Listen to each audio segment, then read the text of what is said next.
Friends, आप सभी का आज हमें सर क्लास में स्वागत है। हम आज लोग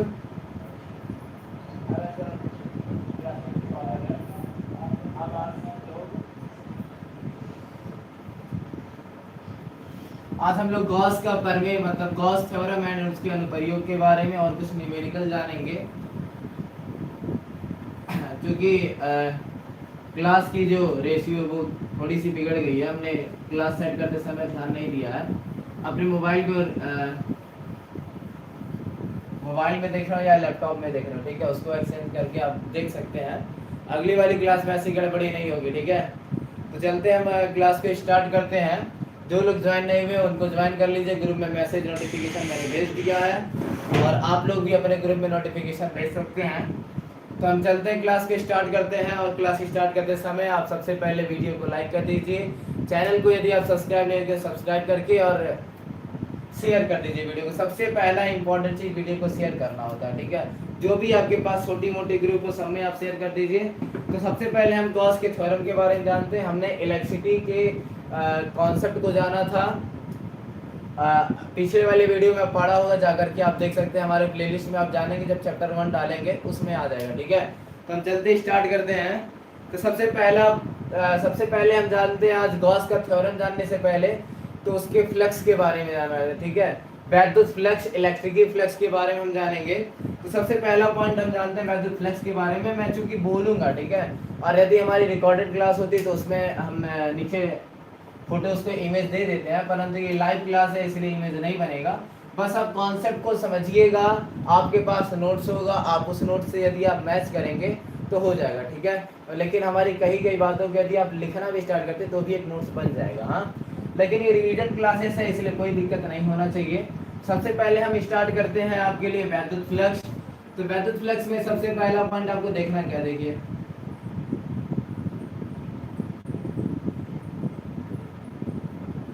वैद्युत फ्लक्स का सीधा सा डिफिनेशन यही होता है कि वैद्युत क्षेत्र में से, यहाँ पे एक क्षेत्र है, फील्ड है, इलेक्ट्रिक फील्ड है, अर्थात इस वैद्युत क्षेत्र में से गुजरने वाली वैद्युत बल रेखाओं की संख्या आपका वैद्युत फ्लक्स कहलाता है, ठीक है। कॉन्सेप्ट को समझिएगा, सीधा सा और कुछ नहीं है।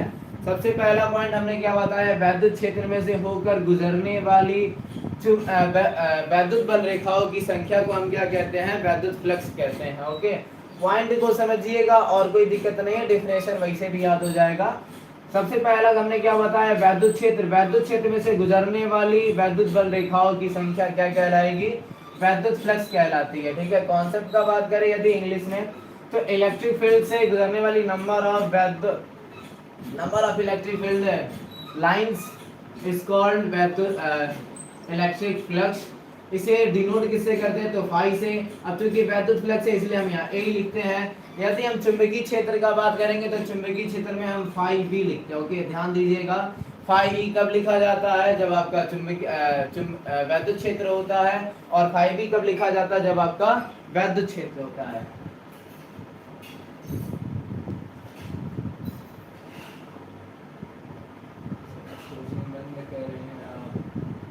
ठीक है, तो सर आज कोचिंग बंद कर दिए आप, ठीक है।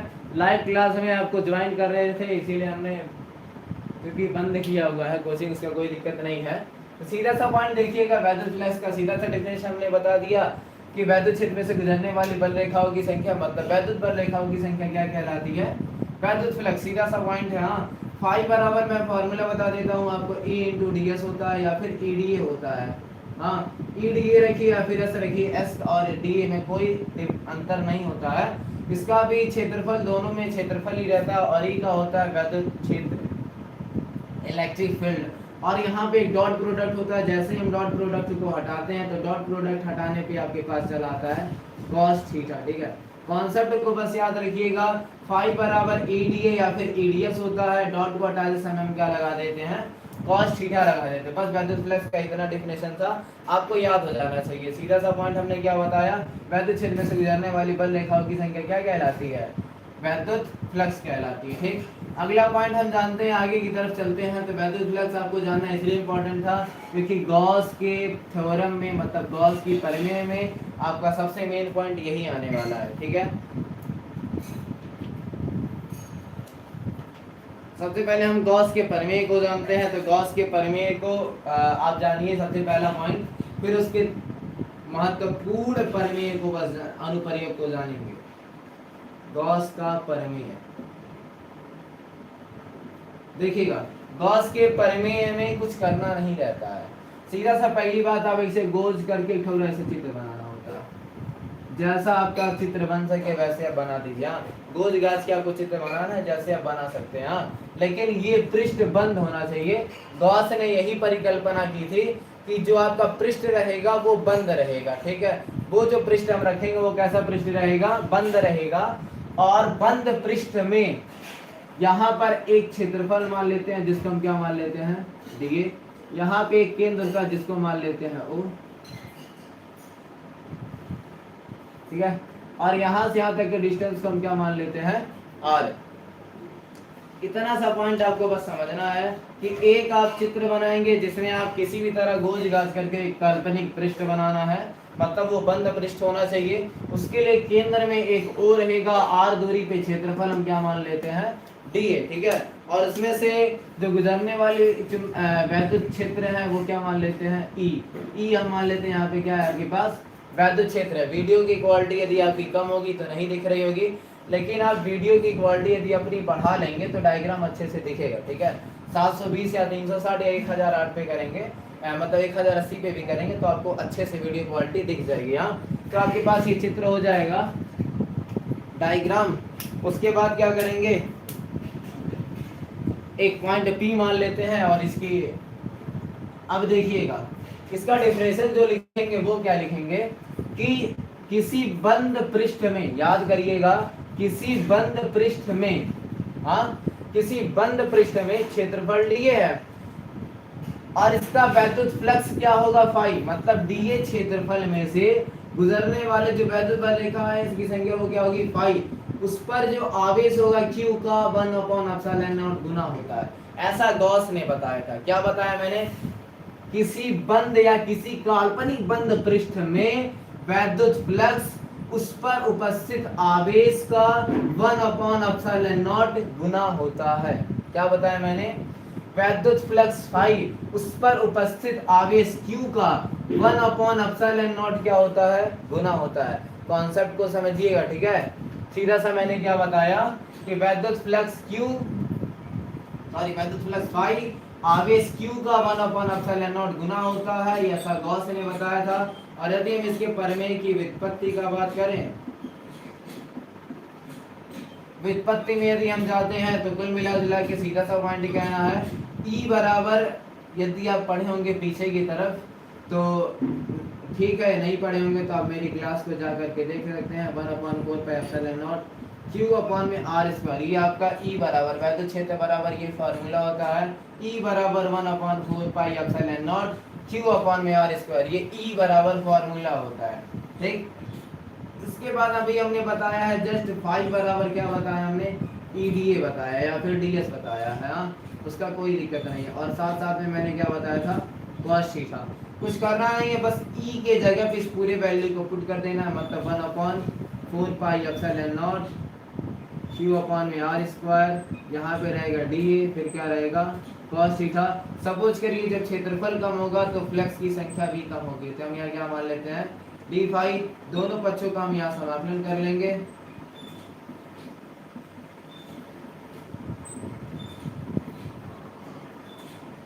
दोनों पक्षों का इंटीग्रेशन समाकलन करेंगे तो यहाँ पे भी इंटीग्रेशन ऐसे लगाते हैं डी फाई। और इधर का बात करें तो 1/4πε0 Q यहाँ रहेगा और अंदर क्या हो जाएगा, DA cos थीटा, सॉरी यहाँ थीटा रहेगा, अपॉन में क्या रहेगा r²। इसको हम सपोज कर लेते हैं कि ये लगभग यदि आपका 4π के बराबर आ जाए तो 4π से 4π क्या हो जाएगा, कैंसल। डी फाई का इंटीग्रेशन कर लेंगे तो Q/में क्या चला आएगा, ε0, ठीक है।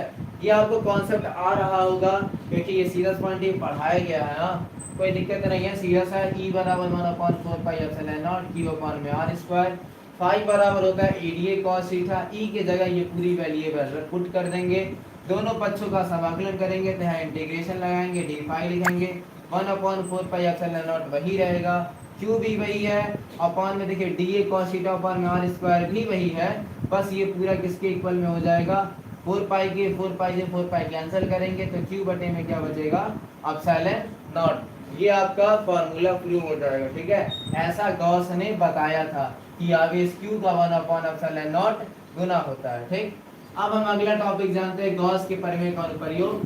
तो ये आपके पास नोट होगा या नोट नहीं होगा तो इसकी शॉर्ट ले लीजिएगा। अगला पॉइंट देखिए आपका कौन सा हेडिंग आता है, गॉस के प्रमेय का अनुप्रयोग। और अनुप्रयोग मोस्ट इंपॉर्टेंट है, पहला वाला अनंत लंबाई के कारण, दूसरा वाला अनंत समतल चादर के कारण, और तीसरा वाला मैंने क्या बताया, गोलीय कोष के कारण। और सर जी क्या हाल है। ठीक है, तो हम आगे की तरफ बढ़ते हैं, अगला टॉपिक शेयर करिए आप लोग। Hello sir, hello sir, सैडी।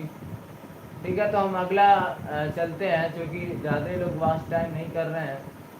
Video को आप शेयर कर देते तो बहुत ही अच्छा था, लेकिन आप लोग वीडियो को शेयर नहीं किए हैं, लग रहा है आप लोग ज्वाइन भी नहीं हुए हैं। ठीक है, हम आगे की तरफ बढ़ते हैं।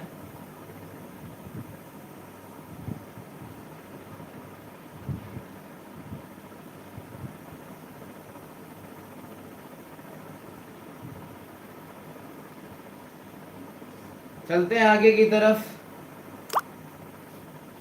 अगला हेडिंग है आपका अनंत लंबाई के कारण। हम पढ़ेंगे गॉस के अनुप्रयोग के लिए। सबसे पहला अनुप्रयोग हम क्या पढ़ेंगे, अनंत लंबाई के कारण उत्पन्न वैद्युत क्षेत्र की तीव्रता। एक मिनट, एक मिनट।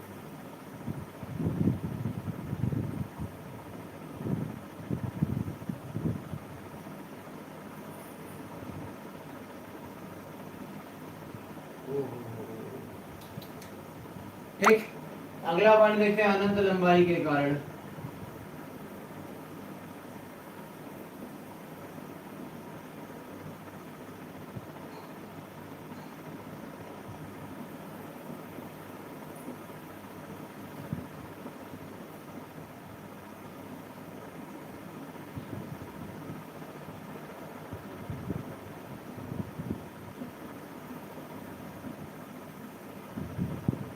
सीधा सा पॉइंट हेडिंग डाला हमने अनंत लंबाई के कारण, तो अनंत लंबाई का ही एक टॉपिक हम पढ़ेंगे। अनंत लंबाई में क्या रहेगा, जो हम डायग्राम बनाएंगे उसमें एक सीधा सा रेखा रहेगा, और सीधी सी लाइन के लिए हम क्या करेंगे, एक पॉइंट ले लेते हैं ऐसे।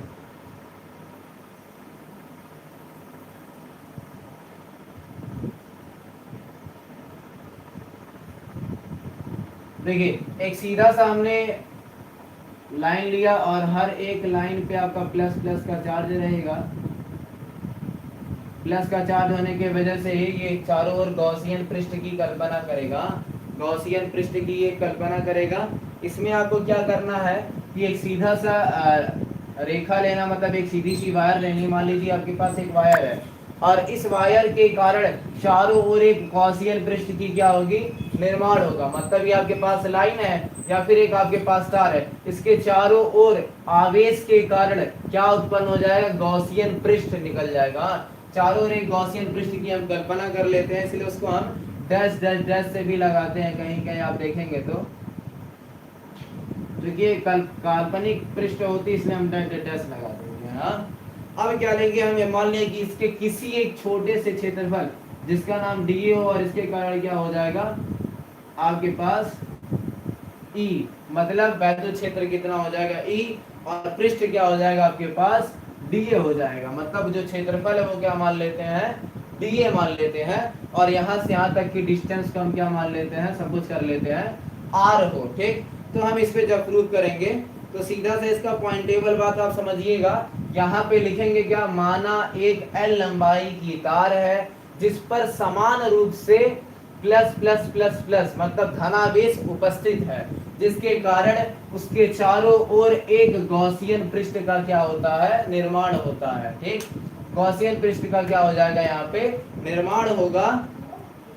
और यहाँ पे जानिएगा बात को, ठीक, यहाँ पे देखेंगे क्या, मान लेते हैं इसके कारण जो विद्युत फ्लक्स होगा क्या रहेगा, फाई रहेगा। यहाँ पे याद रखिएगा कि फाई बराबर फॉर्मूला क्या होता है, ईडीए। हाँ, दोनों तरफ का इंटीग्रेशन जरूर करेंगे, पॉइंट याद रहे। हाँ, फाई बराबर क्या रहेगा, सॉरी यहाँ डी फाई रहेगा, डी फाई बराबर क्या लिखेंगे, ईडीए लिख सकते हैं। हाँ, उसके बाद क्या कर सकते हैं, तेरी अब देखिए यहाँ डी फाई का इंटीग्रेशन करेंगे, फाई आएगा। हाँ, अब चूंकि एक लंबाई है मतलब एल है, बेलन के आकार का है, जब भी आप सुने होंगे, जब भी हम बेलन का यदि क्या करते हैं, समाकलन करते हैं, तो हमेशा क्या आता है, 2 पाई आर एल आता है, याद है। हाँ, क्या आता है, 2 पाई आर एल आता है, ठीक। और फाई बराबर अभी मैंने बताया क्यू अपॉन क्या होता है, एप्सिलॉन नॉट, यहाँ ई क्रॉस 2 पाई आर एल हो जाएगा। मल्टीप्लाई है तो कहाँ चला जाएगा, डिवाइड में, तो क्यू अपॉन में एप्सिलॉन नॉट रहवे करेंगे, इधर 2 पाई और इधर आर एल आ जाएगा, बराबर में क्या रहेगा, ई रहेगा। आपको इतना याद होना चाहिए कि Q बराबर रेखीय आवेश घनत्व का फॉर्मूला होता है, लैम्डा इनटू एल होता है। हाँ, और यहाँ 2 पाई एप्सिलॉन नॉट आ जाएगा और यहाँ r रहेगा, एल भी रहेगा, बराबर में क्या रहेगा, ई, एल से एल कैंसिल हो जाएगा, तो ई बराबर क्या बचेगा आपके पास, 1/2 पाई एप्सिलॉन नॉट और लैम्डा बटे में क्या बचेगा, r। यदि ऊपर नीचे हम बोथ साइड में 2 से मल्टीप्लाई कर देते हैं तो नीचे करेंगे 2 3 4 हो जाएगा, ऊपर करेंगे तो 2 लैम्डा बटे में क्या बचेगा, r। ये आपके पास प्रूव हो जाएगा अनंत लंबाई के कारण विद्युत क्षेत्र की तीव्रता। बहुत ही इजी सा कॉन्सेप्ट है, कुछ करना नहीं है। माना कि एक एल लंबाई की तार है और उस एल लंबाई के कारण चारों गॉसियन पृष्ठ कल्पना करते हैं विद्युत क्षेत्र के कारण, और डी फाई फाई बराबर आपके पास ईडीए हो जाएगा। फाई गॉस के प्रमेय से फाई के जगह क्यू अपॉन एप्सिलॉन नॉट रख सकते हैं। जब भी हम डीए का समाकलन करते हैं तो क्या पैदा होगा, 2 पाई आर एल पैदा हो ही जाएगा, क्योंकि हमेशा बेलन का जब क्षेत्रफल का इंटीग्रेशन किया जाता है तो 2 पाई आर एल आता है। फिर ये गुणा है तो कहाँ चल जाएगा, भाग में। सब लोग जानते हैं गुणा कहाँ जाता है, भाग में जाता है। और Q के जगह रख सकते हैं लैम्डा एल, क्योंकि ये रूल है रेखीय आवेश घनत्व का। यदि आप पढ़े होंगे, यदि आप पीछे वाली वीडियो को यदि आप देखे होंगे या फिर पढ़े होंगे, तो Q के जगह हम क्या रख सकते हैं, लैम्डा एल, क्योंकि वहां पढ़ाया गया रेखीय आवेश घनत्व कहते किसे, ये बताया गया है। लैम्डा एल रखेंगे, एल से एल कैंसिल हो जाएगा, तो आपके पास क्या बचेगा, 1/2 पाई एप्सिलॉन नॉट, लैम्डा बटे में क्या बचेगा, r। ये आपका एग्जैक्ट फॉर्मूला रहेगा। यदि आप 2 से मल्टीप्लाई करते हैं तो 1/4 पाई एप्सिलॉन नॉट, 2 लैम्डा बटे में क्या चला आएगा, r। बहुत इंपॉर्टेंट सा है ये, बहुत इंपॉर्टेंट सा है, इसको आप कभी भूलिएगा नहीं, क्योंकि ये एग्जाम में 100% आना है तो आना है, और कुछ दिक्कत ही नहीं है। ठीक, आगे की तरफ चलते हैं। अगला टॉपिक क्या है, अगला हेडिंग हम बताते हैं आपको, जो सा कि हमने बताया है।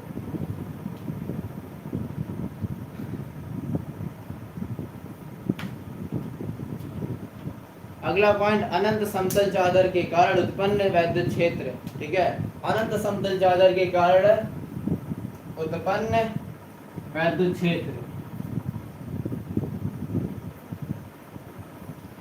यहाँ पे भी वही थोड़ा सा कॉन्सेप्ट लगाएंगे। यहाँ पे भी रूल बहुत ही इजी है, बस आपको थ्योरी लिखने आना चाहिए। जब चित्र बन जाएगा तो थ्योरी हो जाएगा, और थ्योरी हो जाएगा तो चित्र बन जाएगा, उसका कोई दिक्कत है नहीं। हाँ, चलते हैं अगले कॉन्सेप्ट की तरफ। अगला मैंने क्या बताया है, समतल चादर के कारण।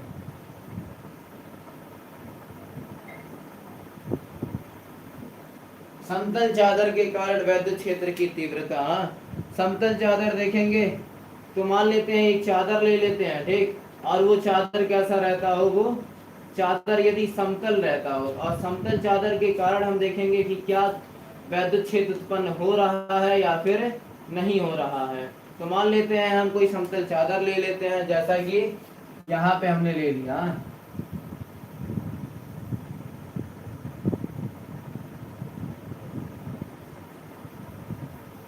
हर एक पर चादर पे हम मान लेते हैं प्लस प्लस प्लस का चार्ज है।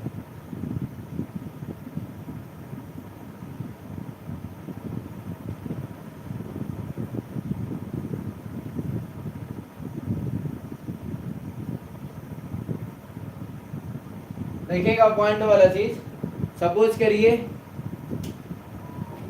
कि आपके पास एक बुक है, ठीक है, या फिर कोई चादर है, मान लीजिए आपके पास एक बुक है। अब इस बुक के यहाँ पे यदि हम कोई बेलन या फिर किसी तार को लेके जाते हैं अंदर की तरफ, हाँ लेके जाएंगे, तो इस तरह से आपको रखा रहेगा जब चादर आपके पास, तो इधर वाला हिस्सा दिखेगा, इधर वाला पीछे का हिस्सा नहीं दिखता। मतलब एक साइड का दिखेगा और पीछे वाले साइड का नहीं दिखता है। तो पीछे वाले साइड का नहीं दिखता, इसलिए हमने यहाँ पे क्या क्या लगाया है, डॉट डॉट डॉट लगाया। तो डॉट डॉट डॉट लगाने का सीधा सा कॉन्सेप्ट यही है, क्योंकि वो पीछे वाला हिस्सा हमको दिखता नहीं है, इसलिए हमने क्या लगाया यहाँ पे, डॉट डॉट डॉट लगाया। ठीक, और उधर वाला हिस्सा दिखेगा तो हम क्या मान लेते हैं, इधर एक, इधर काल्पनिक और इधर वास्तविक रेखा माना है। हर एक का क्षेत्रफल हम क्या मान लेते हैं, डीए, इधर के भी क्षेत्रफल को डीए, इधर के भी क्षेत्रफल को क्या मान लेते हैं, डीए, और इधर वैद्युत फ्लक्स क्या, वैद्युत क्षेत्र क्या मान लेते हैं, ई मान लेते हैं। ठीक है, और हर एक पॉइंट ये मान लीजिए ए वाला होगा और ये वाला पॉइंट क्या होगा, बी होगा। ए से भी वैद्युत फ्लक्स निकलेगा और बी से भी क्या निकलेगा, वैद्युत फ्लक्स जरूर निकलेगा। ठीक, इतना पॉइंट आप याद करिए। इसके बाद हम चलते हैं कि हमको लिखना क्या है, तो लिखेंगे क्या कि माना एक समतल चादर, हमारे पास एक समतल चादर है जिस पर धनावेश उपस्थित है, और एक तार जो जिसका क्षेत्रफल क्या है, डीए, वो इस पृष्ठ के काल्पनिक किया गया है कि इस पृष्ठ के चारों एक गॉसियन पृष्ठ होगा। यहाँ पे एक पॉइंट ए और यहाँ पे एक पॉइंट बी, और दोनों का क्षेत्रफल क्या होगा, डीए और डीए होता है। और हम जब कल्पना करेंगे तो यहाँ पे 2 पॉइंट आ रहा है, डीए और डीए। तो यहाँ पे आप इंटीग्रेशन करेंगे तो सीधा सा पॉइंट देखिए क्या करेंगे, पाई बराबर, अभी मैंने फॉर्मूला बताया, ई डीए होता है और साथ साथ में क्या होता है, कॉस थीटा होता है। 2 पॉइंट आपके पास, एक इधर भी है एक उधर भी है, तो दोनों को जोड़ देंगे तो लिखेंगे क्या, पहले इधर से निकलेगा और उधर से निकलेगा, मतलब कुल मिला जुला के 2 ठोक जाएगा। तो लिखेंगे क्या, ई डीए इंटीग्रेशन में ये ए वाले के लिए, इसी तरह इंटीग्रेशन करेंगे लेकिन किसके लिए करेंगे, बी वाले के लिए। यहाँ भी आपके पास फाई रहेगा ही, और ई डीए का करेंगे तो क्या चलेगा, केवल ए आएगा। यहाँ पे भी डीए का करेंगे तो क्या आएगा, केवल ए आएगा। और ये कितनी बार हो गया, 2 बार हो गया, तो यहाँ क्या लिख देंगे, 2a। और अभी बताया हूँ क्यू बराबर फार्मूला क्या होता है, सॉरी पाई बराबर गॉस के प्रमेय से क्या होता है, क्यू अपॉन में एप्सिलॉन नॉट होता है। ए गुणा है तो कहाँ चल जाएगा, भाग में, या फिर क्यू के जगह हम रख सकते हैं सिग्मा ए। पृष्ठीय आवेश घनत्व तो आपने पढ़ा होगा, तो क्यू बराबर आता है सिग्मा ए, और यहाँ एप्सिलॉन नॉट, यहाँ 2a है। ए से क्या कर देंगे, कैंसिल, और 2 मल्टीप्लाई किया तो डिवाइड में चला आएगा, तो आ गया जाएगा ई बराबर सिग्मा अपॉन में 2 एप्सिलॉन नॉट हो जाएगा। ठीक है, पॉइंट को याद करिएगा, सीधा सा क्या था आपके पास, पाई बराबर E D A cos theta formula होता है, थीटा की वैल्यू 0 मान करके। यदि ए पे देखे तो ई डी ए आएगा, बी पे देखे तो भी ई डी ए आएगा, डी ए का समाकलन ए होगा, डी ए का समाकलन ए होगा, ई ए जोड़ेंगे कितना ई आ जाएगा, 2 ई आ जाएगा। अब पृष्ठीय आवेश घनत्व का सीधा सा क्या होता है फॉर्मूला, सिग्मा ए होता है, और इधर ये तो बचा था, ए से ए क्या हो जाएगा, कैंसल, और 2 मल्टीप्लाई था तो कहाँ चल जाएगा, डिवाइड में, तो ई बराबर क्या चलाएगा, सिग्मा अपॉन में 2 एप्सिलॉन नॉट। ठीक है, सीधा सा पॉइंट है और कुछ है नहीं। एक बार ए से निकला और एक बार कहाँ से निकला, बी से।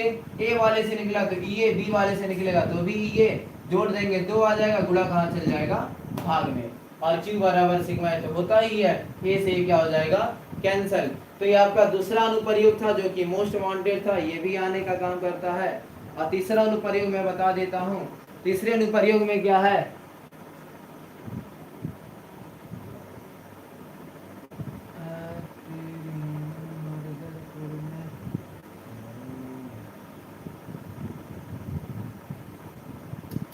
क्या बताएं,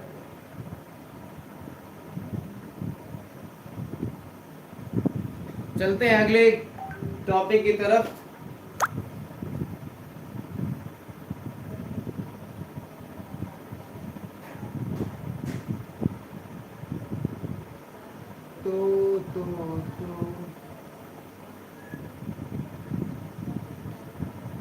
ठीक है, अगला है आपके पास, बदलेंगे समतल चादर हटा करके अब यहाँ हम गोलीय कोष रख देते हैं। देखिए है आपके पास 5, लेकिन पढ़ना आपको एकदम वांटेड का बात करें तो 3, और चूंकि दो और होता है, दो और, जहां पर हम केवल एक सीधी रेखा का बात करते हैं, वहां पे आपके पास दो अनुप्रयोग और है, बता दूंगा, लेकिन जो मोस्ट वांटेड उसको सीरियल वाइज बता रहा हूँ, ठीक है। अगला पॉइंट आपके पास आएगा गोलीय कोष।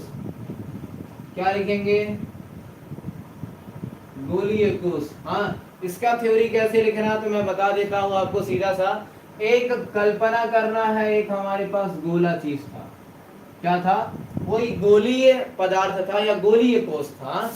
अब गोलीय कोष है, इसका केंद्र मानते हैं O, यहां से यहां तक की त्रिज्या को मान लेते हैं R, इस पे चार्ज है Q का, और इसके केंद्र को क्या मान लेते हैं?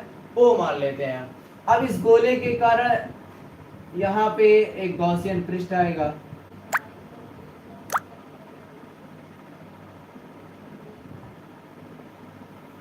क्या आ जाएगा आपके पास? एक गॉसियन पृष्ठ आ जाता है, और इस गॉसियन पृष्ठ के कारण, मतलब इस गोले कोष के कारण क्या उत्पन्न हो गया? एक गॉसियन पृष्ठ, जहां तक की त्रिज्या को हम बड़का R मान लेते हैं, अंदरवा वाले को क्या मान लेते हैं? छोटका R मान लेते हैं। और इसके क्षेत्रफल को मान लो बाहर वाले कोष। इसमें तीन कंडीशन होता है, याद करिएगा। एक होता है बाह्य कोष के कारण, ठीक है, याद रहे क्या लिखेंगे?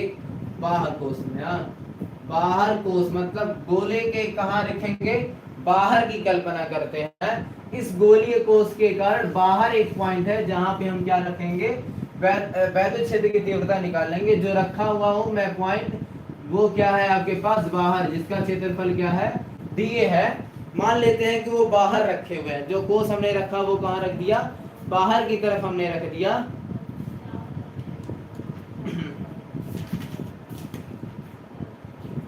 ठीक, जब बिंदु P कहाँ हम रखते हैं? गोलीय कोष के बाहर रख देते हैं, ठीक है। इसका डायग्राम ऐसा ही रहेगा, और यहाँ से यहाँ तक की बड़का मान लेंगे, यहाँ से यहाँ तक का छोटका त्रिज्या मान लेते हैं। इसको पॉइंट किसका नाम दे देते हैं हम? पॉइंट P का हम इसको नाम दे देते हैं। हाँ, याद रखिएगा, और कोई दिक्कत नहीं है, ठीक।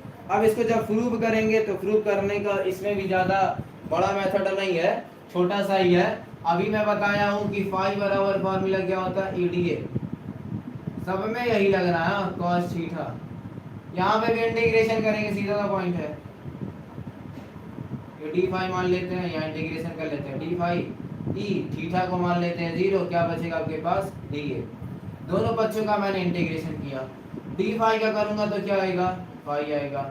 ई वही रहेगा।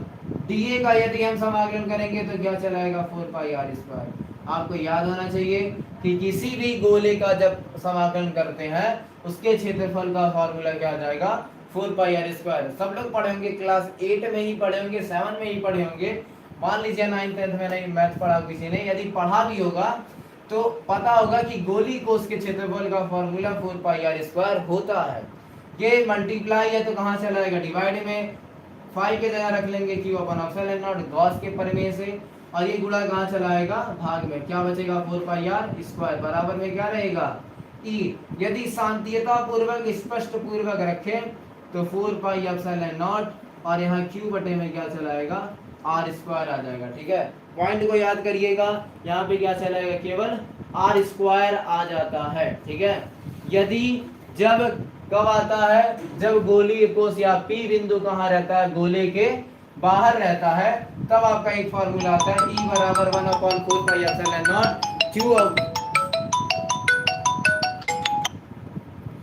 Q अपॉन क्या होता है? आर स्क्वायर, ठीक है। अगला पॉइंट आपके पास क्या आता है? Second number. मैंने बताया ये पूरा मिला जुला के फर्स्ट नंबर था। सेकंड नंबर क्या होगा? मान लिया कि यही बिंदु यहाँ ना रह करके कहाँ आ जाए? पास।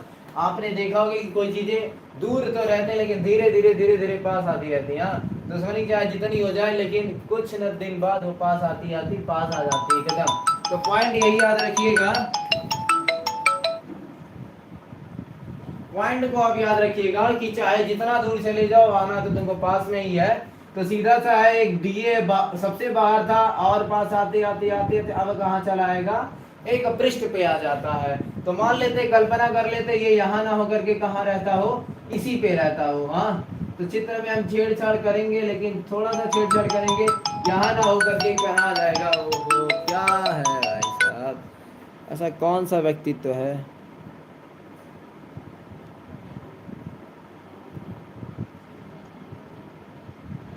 1 मिनट। तो देख सकते हैं अगला टॉपिक मैंने क्या बताया, यदि ये बाह्य कोश पे ना होकर के कहाँ रह जाए, आपके r बराबर r, मतलब कहाँ चला है, केवल पृष्ठवय पे चला है। हाँ, कहाँ चला आता है ये, जब बिंदु P गोलीय पृष्ठ पे ही चला आता है, यहाँ न रह के कहाँ चलाएगा। अब यहाँ पे P बिंदु आ गया जिसका क्षेत्रफल क्या हो गया, dA हो गया। बाहर ना रह करके अब ये कहाँ चलाता है, अंदर की तरफ, मतलब यहाँ ना रह के अब कहाँ चलाएगा, ये गोलीय पृष्ठ पे ही आ जाता है। मतलब r बराबर क्या हो जाता है, r, अर्थात हम क्या लिख सकते हैं, E बराबर 1/4 पाई एप्सिलॉन नॉट, यहाँ पे Q, और इस r की जगह क्या रख सकते हैं, बड़का r रख सकते हैं। रीजन क्या था, क्योंकि छोटका r और बड़का r दोनों एक दूसरे r के का हो गए ना, बराबर हो गया, तो सीधा सा पॉइंट है, r की जगह हम क्या रख सकते हैं, r। कॉन्सेप्ट को बस याद रखिएगा, वैसे लिख तो थ्योरी अपने से भी सकते हैं। d फाई बराबर dA cos थीटा, समाकलन किया तो इंटीग्रेशन डी फाई ई, और यहाँ भी इंटीग्रेशन करेंगे डीए का। जब गोलीय का समाकलन करेंगे तो क्या चलाएगा, 4 पाई आर स्क्वायर, मल्टीप्लाई ये कहाँ चलाएगा, डिवाइड में, मतलब ई बराबर आ गया q upon epsilon naught 4 pi r square आ गया। हाँ, और यदि मुन्ना को अच्छे से लिख दिया जाए तो 1/4 पाई एप्सिलॉन नॉट, और क्यू बचेगा और नीचे का बचेगा आर स्क्वायर, ये वही से रह जाएगा। और जब यदि पृष्ठ पे ही आ गया, माने r बराबर का हो गया r, तो हम r के जगह ही क्या रख सकते हैं, r ही रख सकते हैं। तो r बराबर में r, तो r के जगह क्या रख देंगे, r ही रख देंगे। तीसरा का पॉइंट क्या होता है,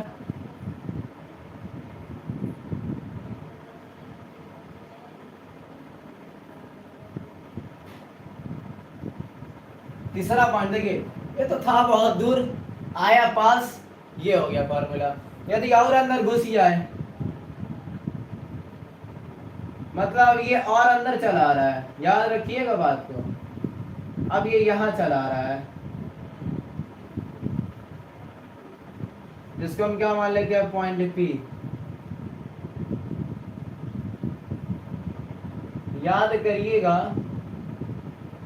कि आपके जीवन में कोई ना कोई जरूर ऐसा होगा कि बहुत पास आ जाते हैं जब लोग, तो कुल मिलाकर के भेली बन जाता है। तो सेम यहीं पे भी वही होना है।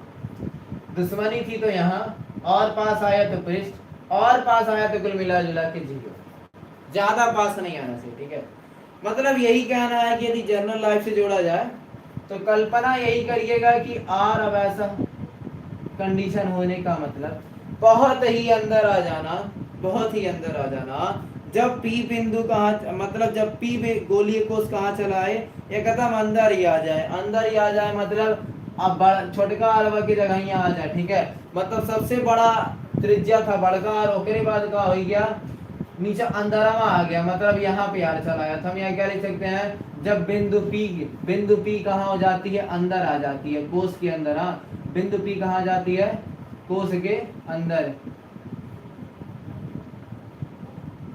कोश के अंदर आ गया। अब जब कोश के अंदर आएगा तो यहाँ तो यार आ गया। ठीक, अब देखिए जब अंदर आप आ जाएंगे तो Q बराबर का हो जाता है 0।